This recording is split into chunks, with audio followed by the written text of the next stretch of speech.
The woods were quiet. Cold air moved through the birches, stirring the velvet of my cloak and the scent of crushed rosemary beneath my boots. I had not yet reached the bluff when I saw her. She stood barefoot in the grass near the stream, holding her skirts above muddy water. A falconer's glove hung from her belt, and one raven curl had fallen from its pin. She didn't belong here, and neither did I. "Are you lost?" I asked, stepping down the slope. She turned sharply. No flinch, no fear, her eyes locking on mine like drawn steel. "Do I look it, swordsman?" I blinked. "Swordsman, not sir. Not my name. You're in the Royal Woods, north of the Border Oak. Am I?" She glanced over her shoulder, casually, like she hadn't known. But she had. Then I suppose I've wandered. A poor excuse to trespass. A poor excuse to threaten a lady. I haven't drawn my sword. My hand was resting on the hilt, though I hadn't noticed. "And if you had, would you use it on me?" Her lips curled, daring. No court lady spoke like that. Not with that voice. Not with that heat. She took a step closer. Mud flecked the hem of her dress. Sapphire blue, fine wool. Embroidered cuffs. A noble. I should have bowed. I should have asked her name, but I didn't. Instead, I said, "You're far from the castle, my lady, and alone." Her gaze flicked to the trees before turning back to me. "Are you?" I felt the weight of her words, of what they offered, or what they tested. "No," I said simply. "But I came to be." So did I. Silence settled between us, sharp and strange. I was aware of every sound, my own breath, the ripple of water, the distant hooves from the other side of the hill. "I know you," she said. I drew still. "Do you?" "You returned last week. Black Banner. 200 men. You refused the gold offered for your victories. My duty isn't for sale, neither is mine." Something in her face shifted then, like regret, like fear brushing against desire. "Who are you?" I asked, though I already knew. "A Lyra of House Valen," she said. "Promised to Prince Thorn." Her name struck like iron to the chest. I stepped back. "You shouldn't be here." "Neither should you," she whispered. "I serve your betrothed." She swallowed. "Do you?" "Yes." "Do you like him?" "No." "Why not?" "Because he takes what he wants. Without care. Without consequence." She looked down at her hands. "Then you must think little of me." "I don't." "Why?" "Because you smile like you're still your own." She stared at me then, and there was fire in her gaze and sadness, and something else. Dangerously fragile. "For now," she said softly. Voices rose in the trees. Men. Guards. I looked toward them. "They're calling," I said. "I hear them. You should answer." "I don't want to." "Alira, I won't see you again, will I?" she asked. I hesitated. "No. Why?" "Because if I do, I won't look away." She stepped forward. The scent of myrtle and cold breath brushed between us. Her fingers touched mine. "Only for a second." "Then don't," she whispered. "My lady." "You're needed at the castle." The voices were louder now. She looked toward them, then back to me. "We never spoke," I said. "We never met," she echoed. Then she turned, and I stood there, heart pounding like war drums, watching mud fall from her skirts as she vanished into the trees. I should not have looked back, but I did, and she was watching too. Banners of gold and blood red swayed above the hall. Firelight shimmered on the stone, throwing shadows across wide-eyed nobles and the king's drunken laughter. But all I saw was her. A Lyra. Turning. Spinning. Wrapped in silk, the color of crushed violets and starlight. Her hair whipped loose beneath her circlet, her smile painted and practiced. And beside her, Prince Thorn. He spun her too fast, his grip, too tight. I could see it in the way her arms stiffened, her footing stuttered. "Come now," Thorn muttered. "Smile for the vultures while they drink their wine." "My wrist," she said, low. "Sore already? Gods, you're dull tonight." "Elira," I stepped forward without thinking. I should have stayed rooted, silent, contained. Her eyes snapped to me. So did his. She twisted her ankle, I said flatly. "Let me." "You." Thorn laughed. "Since when does a knight escort my almost wife across the hall?" "Since now," I said, "before she collapses in front of the entire court." His eyes narrowed, jaw tight with insult, but he let go. She winced. I stepped between them like crossing a sword line in war, took her frozen hand. The crowd shifted, eyes followed us like hounds scenting blood, but no one spoke. "You're limping," I whispered as we walked. "I'm not. You should be. I should slap you. I deserve it." "Then say it. Say the lie again. You twisted your ankle." "Good." She faltered, whether from pain or panic I didn't know. I steadied her. "I should let go," I breathed. "You won't." My fingers tightened around hers. "No." We reached the edge of the dancers. The harps played on. Fools laughed. Nothing changed. And yet everything had broken open like a wound. "Let me walk back alone," she said. "They'll talk." "They already do."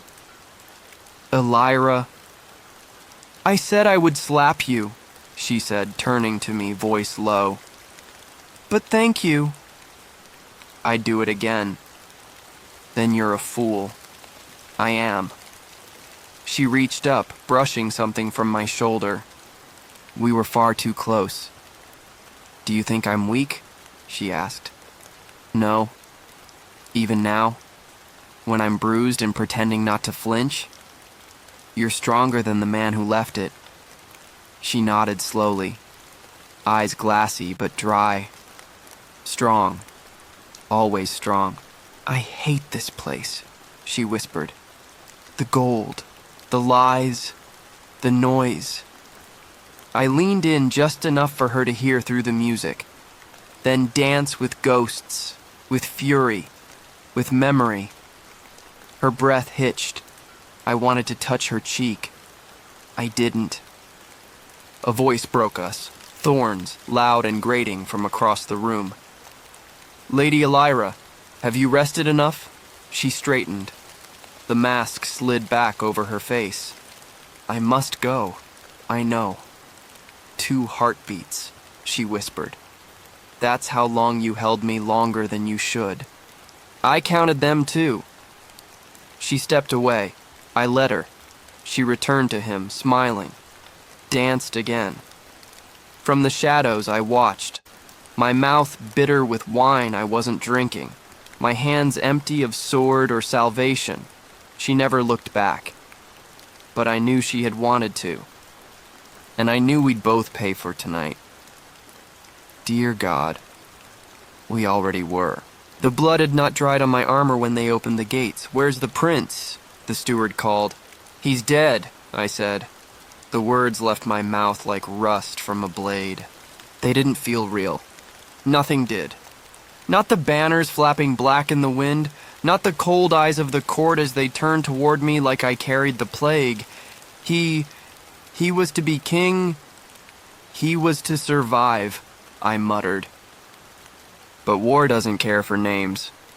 I was still holding his signet ring, burned red from his hand. I should have thrown it away, buried it with him. But I kept it in my palm, bloody, hot, hateful. Inside the castle, the air turned still, heavy with a grief too quiet to trust. The king sat slumped on the throne, lips trembling. "You've returned," he rasped. I knelt. "I have. And my son?" There were 5 archers in the tree line, I said. The axe came when he broke the line. I tried. He was never meant to lead, I looked up. He was arrogant, the king said. Impulsive. He left our flanks open. It was your command that kept the Eastern Front from falling. My command killed your son? No, war did. I led the charge, and you brought victory. It was not worth him, a long silence. Then, may God forgive me, but I cannot leave this kingdom to vultures. What would you have me do? Rise. I did. Take his place, the king whispered. My breath caught. Your Grace, you know the men. They trust you more than they ever trusted him. You led beside them, bled beside them. Elira will mourn with you. She was to be queen. She will not be cast aside. But the crown must pass to strength, and strength he meant me. I wanted to refuse him. I wanted to walk out of that cursed hall and into the woods and never look back. Instead, I bowed my head. I will serve. Not just serve, Calum, he said softly. Rule. By the time the words reached the court, I was already dressed in the black and crimson robes of the dead prince's title. They called me Prince of Ashes. I wore the name like a wound. I found her by the chapel, hands still dusted with incense.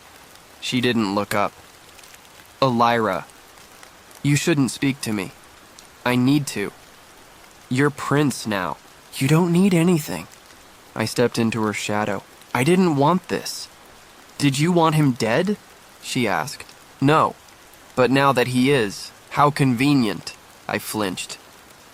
You know what he was. Yes, and he was mine, by law. By promise. You didn't love him. That doesn't mean I wanted him buried with his sword through his chest. I said nothing. Her voice dropped. You could have saved him. I tried. You should have tried harder. She turned away. Don't follow me, Elira. I watched you ride back, she said, her voice shaking. I stood above the gate and told myself I hated you. I swallowed. Did it help? No. Her hands clenched the chapel railing. I gave him my name, I said. That day on the field. So he'd die a warrior. She let out a cracked breath. I carry his ring. She nodded once. Then carry it well, Prince. I stepped closer. Are we enemies now? We're nothing now. I felt that like a sword to the chest. I almost left. But then she turned her head toward me and whispered, You really didn't want this. I'd trade it for silence, I said. For your smile. Just once without grief behind it. For a moment, she said nothing. Then, and yet here you stand. Wearing his crown. I'm not wearing it for me. She looked at me. Finally. Fully. And I saw it there. She didn't hate me. She hated fate. Grief. The gods. Just like I did. But there were guards in the corridor. Priests in the chapel. Nobles behind walls. So instead of reaching for her, I backed away. I'll keep the realm, I said softly. Even if it means losing you. She turned back toward the chapel. You already have. And I left, ring in hand, heart nowhere to be found. The stone corridor breathed frost. My boots echoed. Candlelight flickered like warning or invitation. I pushed open the chapel door. She was already there. You're late, Elira murmured, not turning. She stood near the window, snow dusting the ledge beyond. I wasn't sure you'd come. I almost didn't. Why? She looked back at me. Her eyes held the same question. I'm not yours anymore, she said quietly. You were never mine. That didn't stop us before.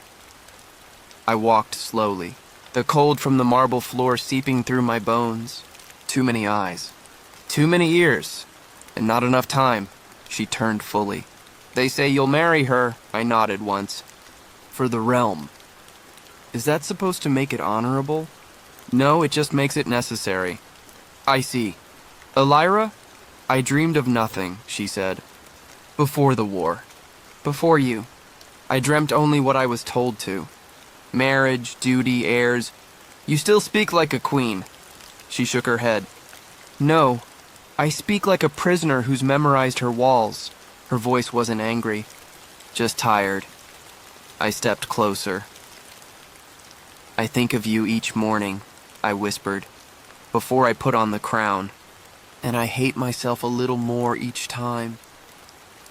She didn't answer. Say something. Alira's voice came soft. I wore a blue ribbon today. Why? You told me once it was your mother's favorite color. When we were children. I didn't think you remembered. I remember everything, she said. Even the things I try to forget. For a long time, we simply stood, the silence between us heavier than words. My hand brushed hers, barely, but the chapel had no shadows to hide in. Tell me to leave, I said. And I will. Her hand stayed. Tell me we're done. She didn't speak. Alira. I gripped her fingers now, fragile in mine. Please, she glanced at the door. I am being watched. We're always being watched. Alira, I can't breathe like this. Her voice vanished to a thread. I walk from fire to ice and pretend I feel nothing. Pretend I don't see you across the hall pretending the same. I'm dying in slow pieces. Every time I lie beside a woman who isn't you. Her fingers curled tighter around mine. One moment, I whispered. Just one. Then I kissed her. It was a sin. It was holy. The kind of kiss that does not fade when the lights return. Her hand gripped my shoulder like she feared. I'd vanish. Her lips trembled between mine like a promise we could never make. She pulled away first, breathing hard, eyes glazed. We'll burn for this, she said. We already are. The bells rang. We broke apart like startled thieves. My breath caught in my chest and hers vanished into silence. Alira, I said again, weakly. Her voice broke this time. Don't say it again. I reached for her fingers. She pulled them back. I can't be your mistake, she said. Or your memory. You're neither. She put 2 fingers to my lips. I'm the price. You know it. But I chose to be here tonight. I chose the fire, and I'll carry the ashes. Her eyes were glass now. One blink and the frost slid down. Goodbye. Kylam. I stood in the chapel a long time after she left. The cold did not leave with her, and when I placed my fingers to my lips, they still burned from her kiss. The crown touched my head beneath a sky as gray as ash. No sun, no song. Only wind and silence. I looked out at the gathered crowd and saw her, Alira, standing among the nobles dressed in blue again. Her eyes met mine unmoving. No smile, no rage. Just that terrible stillness. The bishop's voice blurred as he blessed me. Long may he reign. I felt the weight of the circlet. Cold, unearned. I had taken Thornstead, not his place, and I had lost her in the trade. That night the halls whispered louder than voices. I left the feast early. I left her early, Lady Sarah of Erelan, my new bride-to-be, sitting beside me during the coronation with hands like icicles and a voice like a dagger's edge. I did not love her. I found Alira in the old tower instead, where we used to steal silence before the realm cracked us open. You shouldn't be here, she said before I'd even stepped through the door, and yet here I am, looking for comfort or guilt. Truth, she turned toward the window. You spoke enough vows today, didn't you? Or are you saving one more? Alira, I watched you kneel, she said. At the altar. I watched Sirah place that chain around your neck as if you were a hound. Hounds don't command kingdoms. No. But neither do ghosts. Tell me, how much of you still lives inside that crown? I took a step closer, slow. You think I wanted this? I think wanting doesn't matter anymore. It matters to me. Then why didn't you run? Because I have a kingdom to hold. And what am I then? She asked. A ruin? You are... I stopped myself. You are not mine. No, she said, and her voice cracked. Just once. I'm no one's. Say it, I said. Say you don't feel it. What would it change? Everything.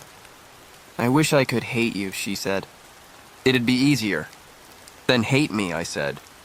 I'll take it, just don't walk away from me again. She turned. Her cheeks were pale, her eyes full of every storm I had ever broken myself against. You're marrying her, Elira whispered. I have to. She stared at me. I will do my duty, I said, though each word gutted me. I will sign the treaties. Bear the lie. Bind my hands so the nobles sleep soundly and the gates stay shut. I hope she's kind. She isn't. She'll give you heirs. She'll be a queen, but never yours. Her voice slammed into me like steel. No, I breathed. She never will be. Silence again, a kind that begged to be broken, and feared what might be said if it was. I need you to forget me, she said finally. I won't. Try. I can't. Then pretend, she said. Pretend you never touched me. Never looked back. Pretend. Because I can't keep breathing next to a ghost who once loved me. I stepped forward, close now. I never stopped. Yes, you did, she said.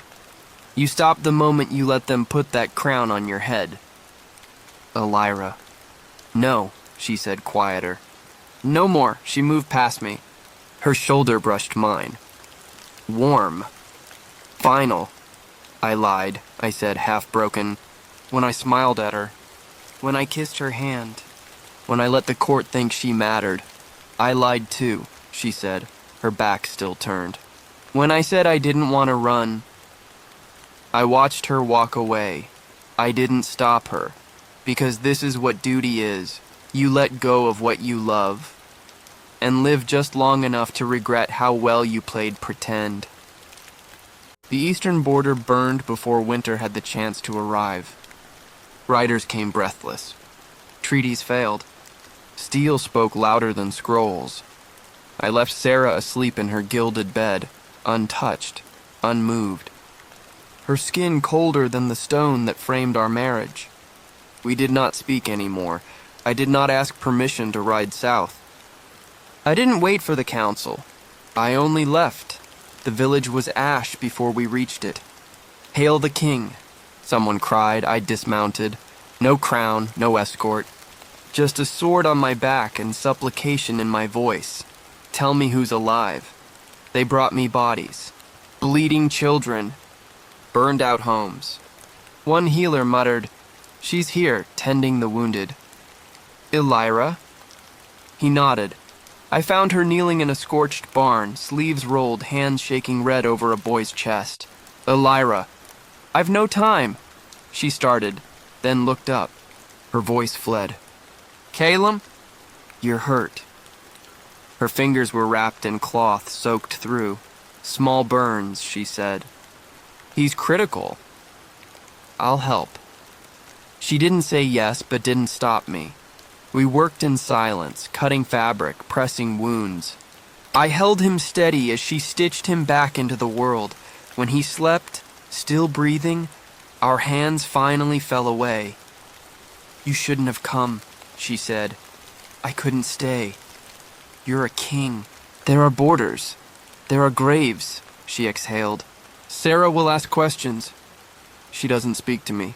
Not even in prayers. You still wear her ring. I also wear guilt. Don't bring that here, she muttered, rising. Not to broken ground. Is this all I'm allowed? I asked. Ash and distance? You chose this. I chose the kingdom over chaos. And was it worth me? She snapped. I was quiet. That silence held too much and bled everything else dry. What are we doing? she whispered. What are we now, Calum? I don't know. Then we're nothing.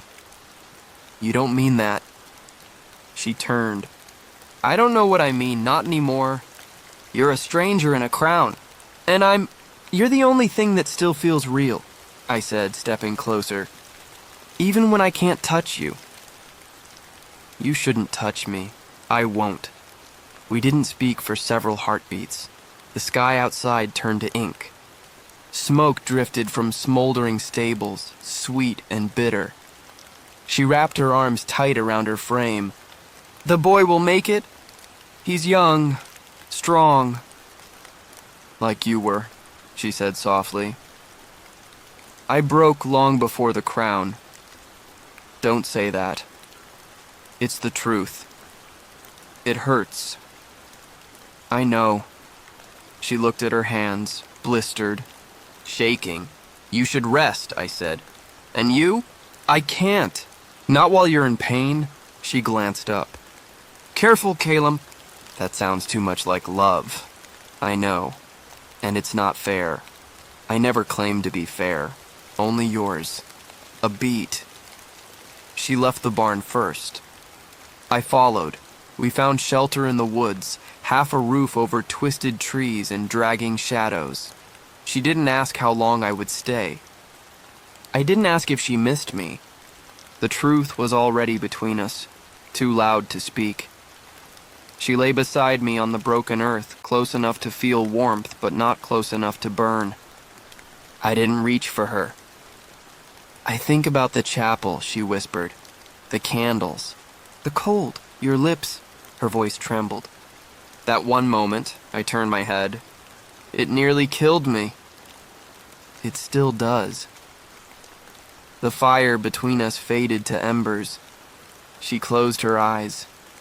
Mine stayed open, and when dawn filtered through cracked wood, painting light across her sleeping face, I wanted nothing more than to stay like this, in silence, in closeness, without name or crown, but the world was waking. I breathed her name once, quietly. Then I rose and left her in the woods, where love dared speak louder than duty, and neither of us had the courage to answer. The parchment hit the table with a sound that broke like bone. This, Sarah hissed, is treason. I stared at the ink. My name in her handwriting, hidden beneath verses, meant only for me. How did you get it? She trusted a servant. The servant trusted coin. I didn't move. I didn't breathe. The words on the page blurred, but I didn't need to read them. I knew everyone. I told her nothing, I said quietly. She told you everything, Sarah snapped. How long has it been? Weeks, months, or since before our vows? I took no vows to you. You are my husband. I am your ally, in name, for peace. That's all either of us ever wanted. You don't get to shift the blame like silk over steel, Kylam. Sarah's voice cracked. Look me in the eye and tell me you didn't love her. Slowly I rose. I love her still. The court stilled like death had stepped into the chamber. Lord Varick cleared his throat. Your Majesty. Her words call for rebellion. She dared. She confessed to love, not treason. She spoke of undoing the alliance with Erilyn. She called your union a cage. She's not wrong. The silence coiled tighter. Sarah's face had gone pale. Her hands trembled before she balled them into fists. She made you weak, she said. And they wonder why your blade hasn't been drawn in weeks. She didn't make me weak, I growled. She made me human. Counselors stood. Chairs scraped stone. She must be punished, Varick said plainly. She will not hang. Then exile, Sarah said coldly. Remove her from this court. From you. She's done nothing. She's loved you and defied me, Sarah shot back. Is that not crime enough? I opened my mouth to speak, but I saw the men behind her, the silent ones, watching, waiting. If I said no, if I stood my ground, they would raise steel, not against me, but against the people, the borders, the treaty. The kingdom would crack, and it would be my fault. Say it, Sarah said. Say the order and keep your throne, or let her burn and lose everything anyway. I looked at the letter one last time, then I picked up the quill. My hand didn't shake until I wrote her name. Elira of House Valen is to be escorted to High Hollow Convent by sundown, I said, the words leaving my lips like death. The chamber nodded. The decree was sealed. And so was I. They brought her in chains. She's not a prisoner, I said, standing. Sarah didn't speak, only stepped back into the shadows. Elira, I whispered as the guard stepped aside. Her eyes found mine, and held. You signed it, she said. No question. Just truth. I had no choice. There's always a choice. I did it to protect the realm. You did it to protect yourself. I couldn't lose the kingdom. You already lost me. Something in her broke, but she didn't cry. You could have fought, she whispered. I tried. No, you wrote my name. Elira. You said you'd carry the ashes, she said, stepping toward me. But I never thought you'd light the flame. Tears welled, sharp, bitter, furious. She placed something in my hand, a scrap of cloth, torn from the blue dress she wore the first time I kissed her. I dreamed of dying with your name on my lips, she said. But not like this. Never like this. The guards moved. She didn't resist. She passed me like a ghost. But as she stepped through the doors, she turned, and those eyes, those brave, broken eyes, held mine one last time. She didn't scream, didn't beg. She just looked, like I was the stranger who murdered her in ink, and left her soul to be buried by the snow. I rode out before the castle stirred, before the sun cracked the frost. Only one parchment lay flat on my table. She is not long for this world, signed by the abbess of Grey Hollow. No crest, just mercy. I left everything behind. The throne, the seal, Sarah, even the boy. He is not mine. Everyone knows. No one says it, and I no longer bleed when reminded. I've gone dry, but now I ride like a man on fire. The convent sits like a wound against the cliff. Snow falls slow, endless.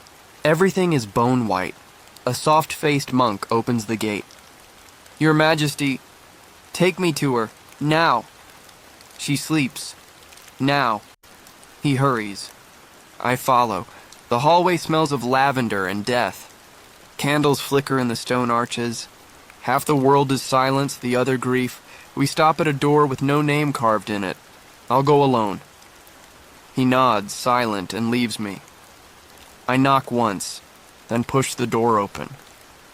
She lies on a narrow bed with thin blankets, her hair loose and gray-streaked. So thin I almost don't recognize her. Elira. Her eyes open, slow, heavy. You came. I'd have ridden through fire. Her lips twitch. You wear no crown. I didn't come as a king, she coughs. I rush to her side. I dreamed of you last night, she says. Was I cruel? No, you were 17. Hands scraped from sword drills. Eyes too big for your own damn head. I smiled despite the weight in my chest. Was I kissing you in that dream? No, she breathes. You were running from your tutor. That sounds more likely. She closes her eyes again. Elira. My voice breaks. Don't say it. Not yet. Let me look at you first. She lifts a hand. I wrap mine around it. It's cold. So cold. Your fingers used to burn, she whispers. They've never stopped. Not for you. Silence. Then, how did you get away? I didn't. Does Sarah know where you are? I don't care. Your son? He's not. I stop. The air goes still between us. Her eyelids flutter open. Not yours. No. But you stayed. I nod. Why? Because if I left, there would be civil war. And if you stayed, you'd rot from the inside. I did. A slow tear slides down her cheek. I catch it with my thumb. She tried to forget Caleb. Truly. The convent helped. The prayers helped. But you still dreamt of me. Every time. She coughs again. Fierce this time. A ripple shakes her frame. I hold her until it stops. You shouldn't be alone here, I say. I'm not. You're here now. I press her knuckles to my lips. I'm sorry. No. I should have run with you. You had no choice. That's the lie we both lived. Inside, I forgave you long ago. I never did. That's your cross to carry. She closes her eyes again. But you don't have to carry me. Not anymore. I'm not here to let you go. Then you came too late. No, I came exactly when I was meant to. Another tear. Hers this time. Then mine. She speaks in a whisper now. You'll live after this. Say you will. I'd rather not. Find someone. No. Then serve your people. Love them, if not someone else. I already gave them everything. Then give them more. Because you loved me. Because I loved you. I lower my forehead to hers. I died the day you walked away in chains. You lived, Caleb.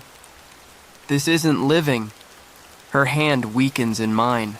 Her next breath is slower. Then slower still. Alira. She opens her eyes one last time, barely. I love you, she says. I never stopped. And then, she is still. I sit beside her long after the candle burns down.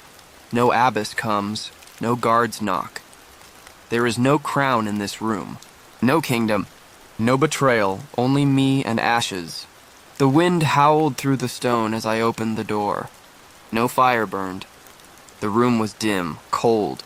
She stood by the window, thin, trembling, wrapped in a wool shawl that hung off her shoulders like the weight of snowfall. But she was standing, Alira. She didn't turn. I wanted to feel the air before I couldn't anymore. You should be in bed. I've been in bed long enough. I stepped forward.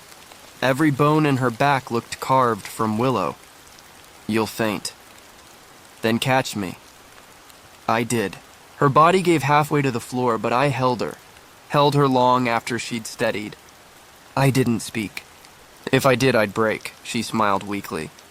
I used to walk these halls barefoot. Do you remember? Yes, always blue dresses. Until Sarah banned the color from court. I remember that too. She tried to laugh. It caught in her throat. Do you hate me? I asked, her eyes flicked to mine. Do you want me to?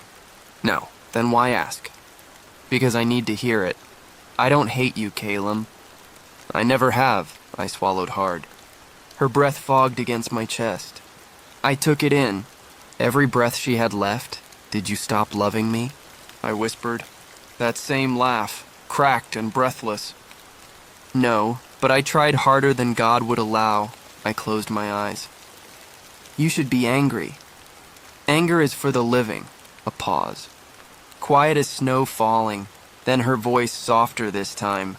Everything that mattered we gave away. No, I said. They took it.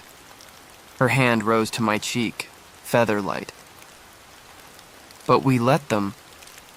The room felt too still. I came back for you. You did, she said. And it almost killed you. Let me stay tonight. Where else would you be?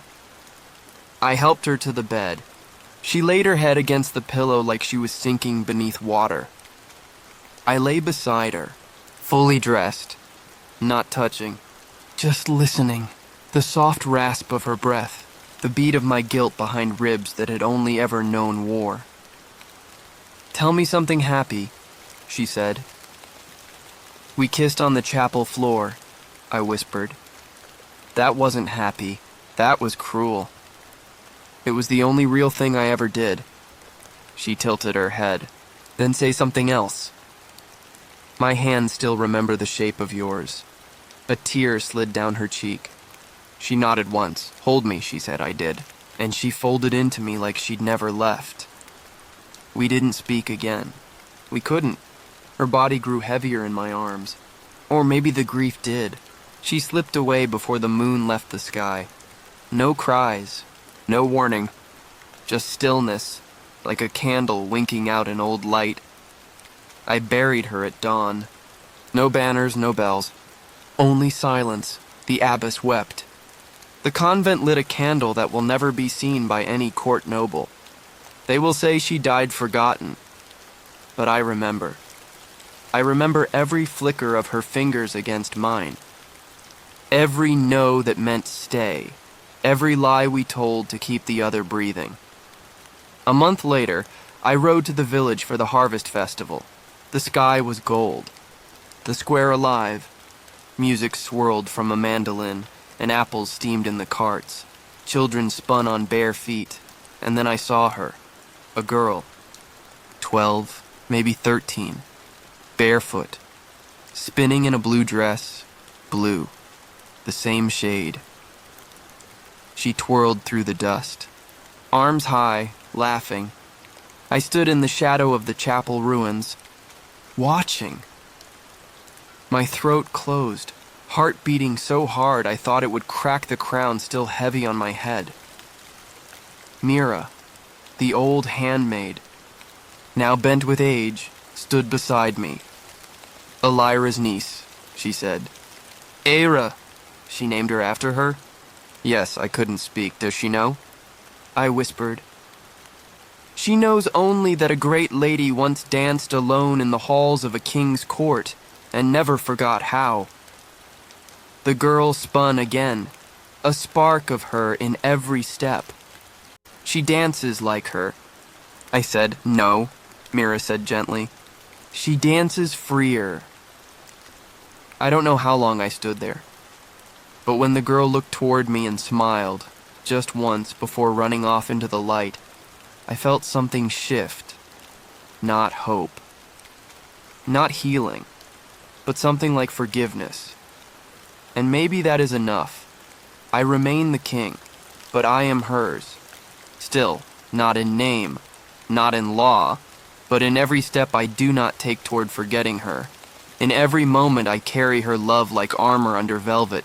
She danced once beneath banners, beneath silence, beneath sorrow, and I, like the fool I was, watched from the throne.